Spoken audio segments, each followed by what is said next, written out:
Madeline. It was definitely far from banal.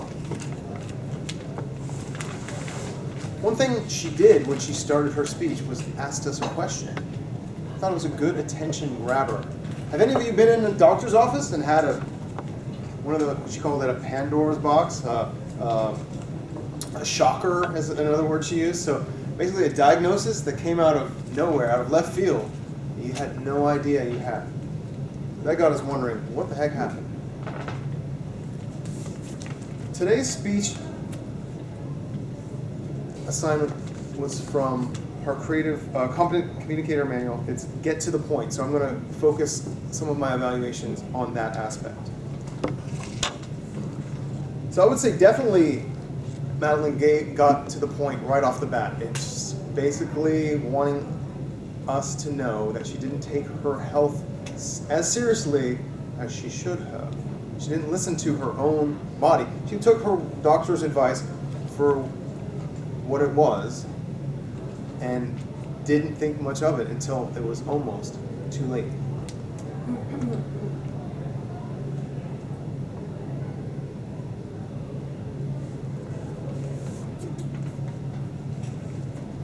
Just to recap a little bit on what she told us, she spent a lot of, she had some hearing loss. She went into the doctor, got checked. They said nothing was wrong.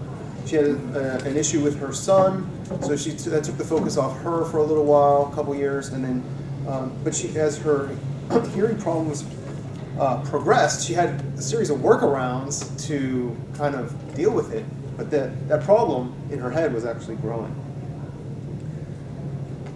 The climax of the story was when she actually found a good doctor, a doctor that paid attention to what she was saying and dig deeper into her problems. And that doctor actually found the issue.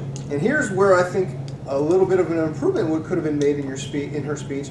She could have added a little more drama. She could have took us to the waiting room or the doctor's office. Hey, Madeline, I need you to sit down. We found something. Oh, what's wrong with me? You have a tumor in your head. Oh my gosh, I have a tumor. Oh, but it's not benign. But it's not malignant. Okay, well, can we get it out? It's something that add a little more,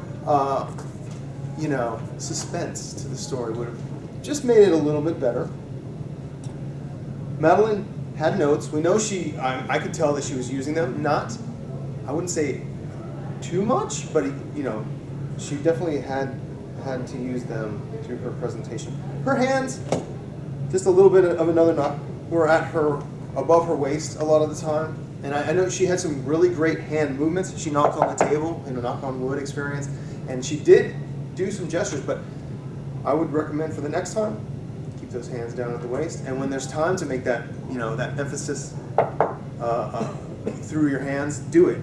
Just not having that distracting, your distracting hands being held above you just takes a little bit away. I like the points where you gave a little bit of foreshadowing for some future speeches. You talked about the experience with your son and some of the other things that you experienced could go into make another great future speech. Excuse me.